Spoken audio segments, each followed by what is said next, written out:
Hello, everybody. How's it going? Welcome, welcome. Here we go. The pillow looks very nice here. Yeah, we're gonna do a little live, and you're probably wondering why we're doing a second live, but I'm gonna be totally transparent. I need some time to get some videos going for when I give birth so that I don't just stop my channel completely. So we're doing a couple lives to give me a little bit of extra time to edit and film and all that stuff and just be ready for that. So we thought it'd be fun to do a little Q&A because I've had some questions on some similar topics come up, and so I'm gonna address those. So what we're gonna talk about are some questions, very similar questions that I get all the time about Hairprint, which is a natural chemical-free way to dye your hair. We're gonna talk about Diaper-Free. Which I'm an expert at it. Because I get a lot of questions on that still to this day. And we're gonna talk about a little bit about home birth under these COVID kind of conditions. And then we're gonna talk about some diet-related questions and food kind of questions. So I don't want this to be super long, but maybe 15, 20 minutes. And then of course, if you have any questions, because we're right in front of the camera here, I can actually see if you have any questions at all that you wanna ask while we're going live. So what do you wanna start with? I think we should start with, I think the Hairprint probably. Okay, cool. Because there's a lot of there's a lot of Hairprint. If you don't know, if you haven't seen any of my videos on Hairprint, Hairprint is this chemical-free, completely plant-based, completely vegan product that you can use to restore gray color, in your hair. You can't use it if you're blonde, so only if you have dark hair. It's something that I get asked about a lot. It is messy. It does take a lot of time to do. It's similar to henna, but it's not henna.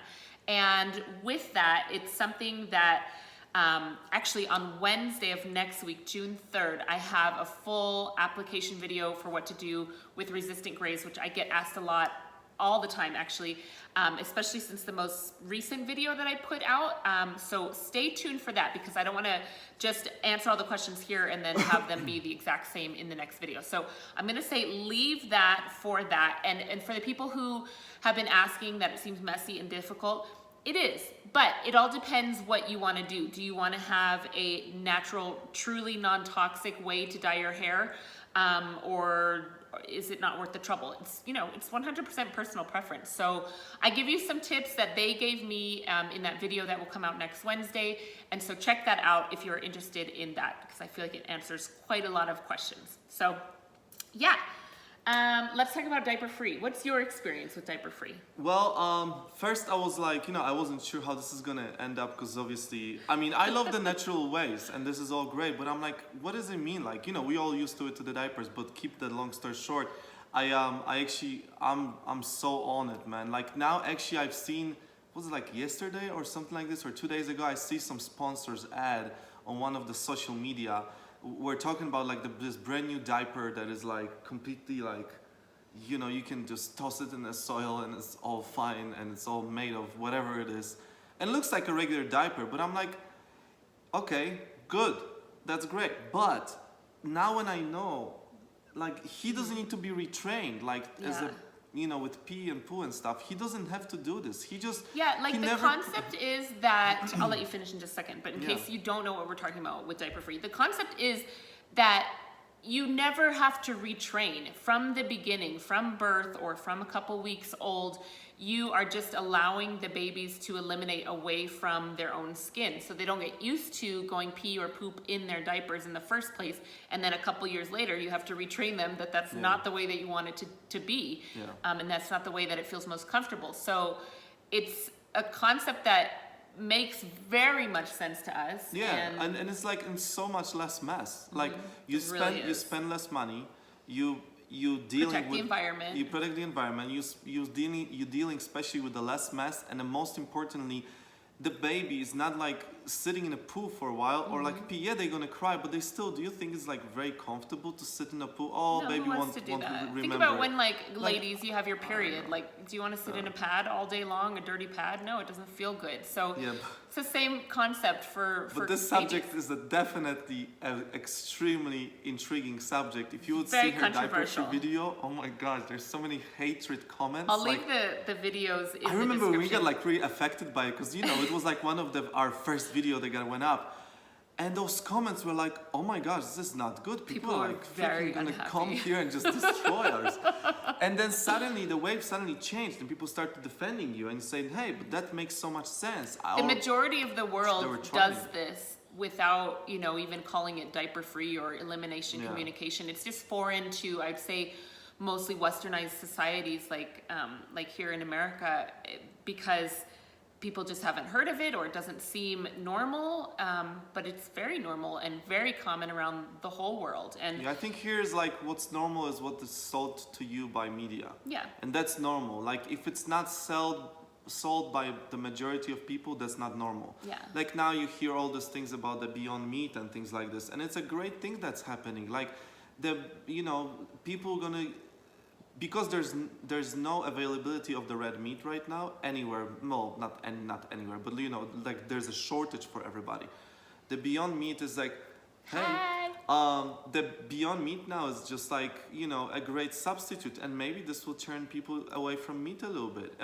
But then now the wave starts going towards the Beyond Meat. Oh my gosh, it's amazing, it's unbelievable, we should all try it. So now the world is changing towards trying those kind of things. Yeah, I just have one question. How did we advocate. go from diaper-free to Beyond Meat? I have no clue. That's welcome to my head, man. Okay, so let me just ask, or I'll just present God, these two that's true. questions, and we'll move on from that subject. So, people have been asking, or have asked many times, how long does it take for your kid to be diaper-free?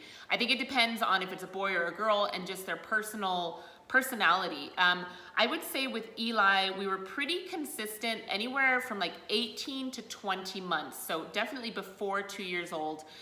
We'd have like times of progress, and then we'd have times of regression. Yeah, for sure. Yeah, and the regression happens, when sleep regression happens, then pee regression happens. Yeah, and it's totally normal. I mean, yeah, there kids, was ups and downs, and and kids ups and sometimes downs. they want to be like, they want to say no, they want to hold their pee as Yeah. long as it's possible, and Yeah. I just let it go, Yeah. whatever. So that's the thing. I've heard that with girls it takes shorter, so I'll have to let you guys Oh. know that girls just develop quicker. So it's this time around we're having a girl. If you didn't see our gender reveal video, there you go. And also thank you so much for all the sweet comments on that video. Yeah. You guys were just really Facebook brought a got tear to my eye, exploded and I on really my appreciate account. it. Thank you so much.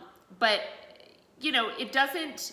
It really depends on the kid itself, and I think that with diaper-free, let me just show you this book. This is the book that I read that was given to me by my friend who lives in Austria, who is the one who turned me on to this whole thing. And this is just a really free approach of just tuning into your kids' elimination signals. There is something called elimination communication, and if you look that up on YouTube or just find some books on that, I feel like it's very structured and you have to do things a certain way. I think it's really important to listen to your intuition when you're raising a child, because you're the mom of that child and you know what that child needs best. And I feel like letting go of all the rules, but having a basic frame of what you're trying to do will lead you the best. So I'm not here to tell you exactly how to do it, because every kid's a little bit different, but yeah, so it took us about 18 to 20 months to be fully diaper free. We did use diapers occasionally when we went out places, just in case. People get offended if your kid pees on them. Who knew? Yeah, but we also were like reusing once in a while those diapers. So Yeah. not like, we were using 5 times those same diaper, but like if we're gonna go for the car trip and he's not gonna do anything, we're gonna we'll do the reuse same it. diaper Yeah. for the next time. I mean, Yeah, there's and I nothing really wrong with like these, what were they called? G diapers. They're, yeah, they were a great. cloth diaper. So if we were going out somewhere and I just wanted to have that as a backup, I would use that. People have come down on me saying, oh, it's not really diaper free because he's in a diaper. Okay, well, you try it and see how it goes. I'm not just gonna leave my baby naked in the middle of winter when we go to the grocery store. So you gotta just, Yeah, take it's it kind with of a like grain of salt. compare the babies like, oh, he's not fully asleep by himself, since you're going back there and check on Yeah. him if he's still sleeping. There's always gray area with Or everything. he's okay. so- Like, what? That's Yeah. just point. So anyways, Eli is potty trained, and we never went through potty training because No. we just did this from the beginning. Yeah. He still needs help getting on the toilet, and he still needs help pulling his pants down, but we're working on helping him out with that. And yeah. Next. So, next, yes, that was a long thing. Okay, somebody asked, when is your due date? Okay, initially, my due date was August 1st, but then we realized we miscalculated, especially with this last pregnancy scare, and when we went to do the ultrasound, I'm actually now due July 12th. Yep. Those are always just an estimate. We'll see what happens. I feel like this baby's gonna come earlier. I just have a feeling with the way that my body feels, but we'll see. And again, if you guys have any questions now that you want to ask, you can just comment on the video. That's totally fine. Yeah. Somebody said they're feeling really defeated, and it's their first home birth under these COVID kind of situations, and they don't really know, they feel isolated, and they don't really have like any encouraging things to read, and what can I recommend? And I recommend it to them to read the book Birth Without Fear by January Harshi. I think that's a very good book to read. I definitely recommend it. I recommend Orgasmic Birth. Not everybody's gonna have an orgasmic birth. Sometimes it just hurts like hell, and in my experience, that's what it is. But you can still try and be calm and like keep your surrounding quiet, keep the lights dim, keep the music according to what you want. Have a beautiful mood. Yeah, have as much of an ambiance and mood as you want in your own home. If you like a home. rave party, you know, you can just do that too. Yeah, I mean, I don't know how it'll be this time. Can you imagine? I've heard some people get through it with like heavy metal because serious? like they just, the pain is so Well, intense. my niece she was like, oh my gosh, we were crazy. My niece she loved heavy metal when she was like a year and a half. And now when I'm thinking about it, it's like, this is too much. It's overstimulating for what a in the child. world? Like, what was we thinking? Me and her father, like, what? You were just trying to influence her decisions. And then the last book that I would recommend is Ina May's Guide to Childbirth, or Natural Childbirth. But Ina May Gaskin is the author, if I'm screwing up the title. What we're doing to prepare for home birth, we still aren't sure under these COVID conditions if we're going to be allowed to use have a water birth or not. My midwife mentioned that may not be possible, but I also think that it will be possible by that point. Yeah, everything is started opening now and stuff. I think it's gonna be okay. In the past, or with Eli, we had a box that we ordered that had all the home birth kit supplies, but the midwife has that now, and normally what we did with Eli is we bought the tub liner, and she brought the giant tub. It's much bigger than a bathtub. It's yeah, and like she hooked all the hoses to the laundry, like like the hook in the back of the laundry, so you have warm water and cold water. You can do whatever you want. It's a brilliant way to do it. Yeah, I was thinking that the water was gonna get cold and run out, but it never did. And they were also having another hose to dump that water, no? Somehow. Yeah. Somehow they were it was constantly warm. But we're gonna do the home birth in this room right now, which is our living room. Put a tarp down because we have all wood floors, just in case I don't want to get water there. And yeah, I think that's it. Do you have a name picked out? No. No, we don't. And everybody's like, what the heck? I'm like, I don't know. I just can't figure we it out. have 4 names, and we just still consider we kind of like, no, I don't like this, I don't like this. One is like the villain from Superman. I'm like, I don't know about that. So. I don't know. I want it to be interesting and have meaning and not be common, but I also don't want the kid to be made fun of, so. Yeah, I don't know. We'll maybe when we see the baby, we'll figure it out. Yeah. Yeah. Okay. All right. So then we'll move on to It'll be very late. Yeah, but I mean, does it really matter? Like, it doesn't matter. We can call her sweetheart. I don't know. I just don't know. Okay, next. Okay, Let's next. do it. Food. Okay, so this is our last subject, so we don't take you guys too far into your day, away from your day. Okay, somebody asked, what are your favorite condiments and spices, or the ones that you use most often when you're cooking? Okay. You go. Oh, me go? Ketchup. That was simple. Pretty much on everything. Yeah, no, pretty much on everything. Spicy sauce kills most of the taste. That's why the whole thing tastes great. Oh, chili, there we go. Yeah, yummy. No, but, no, for sure, I like butter, like a spread that we have on the bread, vegan like butter. Balance. But the spices and salt, just kidding, I don't know. We use like all of it. I use salt, pepper, chili flakes, lots of thyme when I cook pasta, lots of oregano when we do pizza, lots of basil when we obviously do pesto. It seems funny because like pasta is made of basil, duh. I'd say my favorites that I use constantly are smoked paprika, cumin, and smoked paprika is good too. what else? Cumin ring is nice. I recently, you know what's funny? When I used to had meat, I always think the curry is only for the chicken. And I was like, okay, curry chicken, curry chicken, curry chicken, curry chicken. But then recently we made Indian. I'm like, oh, that's what it's for too. That's interesting. Idiot. But So, other spice that I like to that. use is turmeric powder because of the health benefits.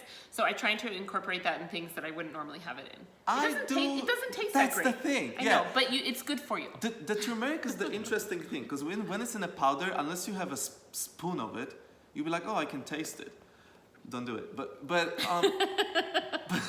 you see the coloring and the benefits of it, but you don't really taste, I think personally, any turmeric unless it's a raw turmeric and you, for example, juice that thing.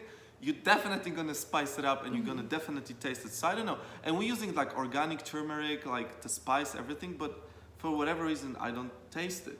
I can taste it. It's not my favorite taste, but I do use it often because Okay. I know the health benefits. Guys, I make this recently discovery. This is like unbelievable. So, I don't know if you've seen, like previously I was talking about how I really, really am looking for substitution for the soft-boiled egg. Okay, I found it. It's avocado on a toast with a butter and a salt. This is the soft-boiled egg. April recommended us black salt, which we need to try. Which we need to I'm gonna write get it on my I little tried to list get it right now. yesterday, but I couldn't find it. But then yesterday, Eli was like, he's playing with garlic, whatever, and he's like, and I'm like, hey, do you want to try it? Bad daddy. And he's like, it's spicy. I'm like, okay, great. And I'm like, okay, what am I gonna do with this? I'm not gonna toss it. So I had avocado, the sandwich. I put the garlic on it, and it tastes exactly the same like one of my favorite recipes when I was not vegan. It was a pate with a hard-boiled egg and a garlic. Yeah, And you were this obsessed thing for that. was like, oh my gosh, it was delicious. And now this tastes exactly the same. So like much a so pate. that like yesterday he went to the What? grocery store and got like 7 avocados. Yeah, I was like, I gotta get it. So Okay. I'm making it every day now. My next question is, do you still use Marcus Rothkranz products? And if you don't know who that's a Marcus big question. Rothkranz is, he's on YouTube. He's a raw food guy. He's a little bit crazy, but He's just a different person. yeah, he's very different. The products that the product that I used from him is called Green Formula. The best green formula I have ever used, but it's really expensive. Yeah, really I expensive. personally think he charges way too much. Like, Yeah. It's just like, yeah, it's great, and it's really gives you the boost Energizing. and energizing There's you. a lot of wild herbs in it. But so then, good. like, we find out ourselves spending way too much. I'm like, you know what? I don't think it's really that worth it. Like, Yeah. it's So a, we don't. Long story Yeah. short, we don't buy it anymore. But I think it's a wonderful product. If Plus you have money shipping and to everything throw is like, around, oh my gosh, yes, definitely So- use the Marcus Rothkranz Green Formula. yeah. Okay. He's Then good. the last question is, what are your best tips for maximum weight loss? Okay, easy. I have lots of tips for weight loss. Don't Yeah, stop eating. No, just kidding. I have lots of tips for weight loss. I'll leave a weight loss playlist down in the description below. I love helping people lose weight. Yeah. I have a real big passion for it. Anyways, my biggest tips would be to get rid of oil in your diet completely, and that sounds shocking to most people, but once you do, you realize how much oil you're consuming. Say you have a salad that's this big, right? And then you put 4 tablespoons of oil on it. It's no longer healthy. Oil is devoid of any nutrition, and it's very high calorie dense. So if you were to cut out the oil from your meals and either water fry, use some vegetable broth, you're gonna find that you lose weight like pretty much immediately. So that's my number one. The second one, if you're really trying to lose weight, is to cut out processed flours and sugars and just processed foods in general. So things like pastas and breads, white flours, cinnamon buns, all those kinds of things that are just processed, bags of chips. Those are not good for your health. They're not good for weight loss. Once you cut out that processed food, you're gonna really see a big difference. Yeah, because it's kind of like when you transition, like I know a lot of like vegans, including myself, when I transitioned, and I was great because I was on a cruise ship, so the food was served on my plate however I want it to be. But the idea is that a lot of people who transition to veganism and they stay vegan and they stay exactly the same way as I'm gonna say it now. They eat pasta, bread, cheese, like a vegan cheese. Processed meats. Processed meats, like and fake they meats. just filling themselves up like, oh, that's so easy. And then they start being bigger, and then also they start feeling weird. It's like, oh, I don't know, this all veganism is all crap. No, it's not. You're just eating the wrong things. Yeah, you definitely want to focus on getting vegetables in. That's so important. Yeah. Fresh fruits, fresh vegetables, raw fruits and vegetables, steamed vegetables, leafy greens, non-starchy vegetables, starchy vegetables. You want to focus on whole foods. Juicing, like potatoes and, stuff, and corn and brown rice and just real whole grains, legumes. Those are the things that keep you full. Those are the things that are low calorie density, that are going to keep you losing weight. And if you are ever in doubt, I think an easy way to look at your plate, like every meal, is half of it's vegetables and fruit, half of it's legumes or whole grains, and you just keep eating that way. Right. And or you can do third, like half of the plate is a lettuce, salad, and the 1/3, let's say, and then, like a quarter of it is like a potatoes or something, and another quarter is something else. Or like even like the Forks Over Knives are saying this, even though it's about meat. But the idea is like, even if you're gonna keep 10 to 15% of something else, something that you like a processed stuff, probably that would work. But I don't know about the weight loss. I don't know if this would work really well. I think she's an expert. the things that you want to stick to with weight loss are no oil, no processed sugar, no processed flour, and just really having whole, abundant foods like fruits and vegetables. There's nothing wrong with fruits and vegetables, right? That's what we were actually meant to eat. And those whole grains and the legumes. There's so many legumes out there, like over 1,300 varieties. Anyways, so those are my real quick weight loss tips. And now I know I have the person there, not now maybe, but in the future, because I got the question once, and I asked you this, but I think it will be nice to say it now. A lot of people will say, well, what do you mean oils are bad for you? There's oils are good for you. There's omega-3 oils, there's those oils, there's cold pressed olive oil, like you have to know there's the right one and all the stuff. There's a high quality oils. What do you think about it? I don't ascribe to that. Everything that I've read study-wise, what oil does to your body is not good. It's not good for your heart health. It's not good for weight loss. It's not good for lifestyle diseases like cancer and diabetes. It's just not good. The fat that you eat, essentially, I'm borrowing this phrase from Dr. McDougall, is the fat that you wear.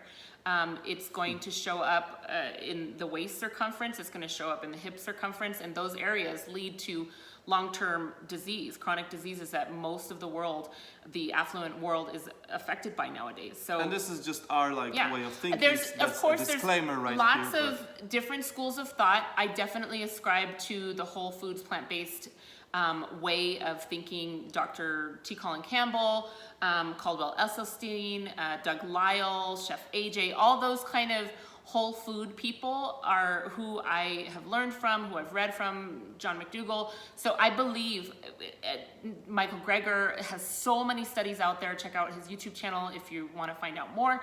I think they all have YouTube videos, honestly. But it's so compelling and it really works when you eat this way that I'm convinced. I don't really see the benefit of how do you say that? Paleo diet. I don't see the benefit of a ketogenic diet. We're eating real food from the ground that grows, that God put there.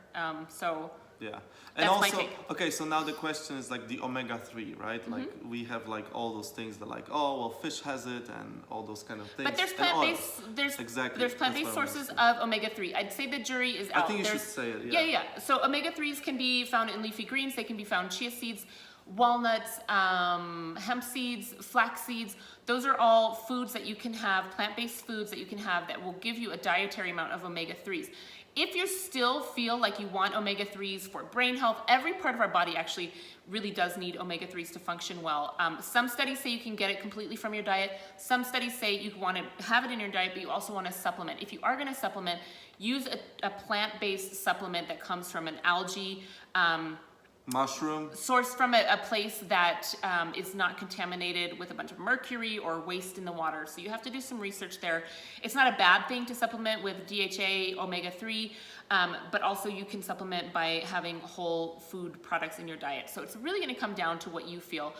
There's not a right or a wrong with that. But there is plant-based ways that you can supplement with omega-3. Yeah, and the thing is, like what you just said, like for the brain, there's like a substitution, like lion's mane. lion's mane yeah, mushrooms are helpful for cognitive function. Yeah. But do they have omega-3s in them? No, but they are very good for the brain. Yeah. So for example, okay, well I need my oils for brain. No, you don't. You can have mushrooms, like for example, if you need to. You know what I'm saying? You still need some source of omega-3 DHA in your Right. diet, whether you're eating it or whether you're consuming a supplement. I try to get as much as I can from whole foods, but you do you. Yeah. Okay, so that is it. We went 5 minutes over what I wanted to do, but that's okay. Yeah, that's fine.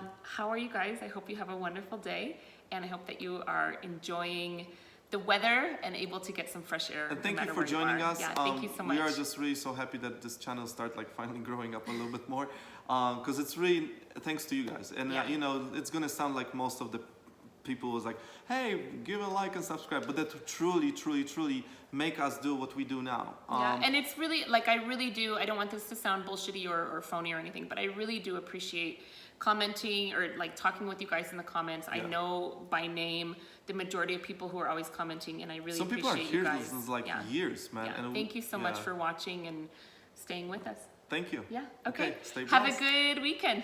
Bye. Bye.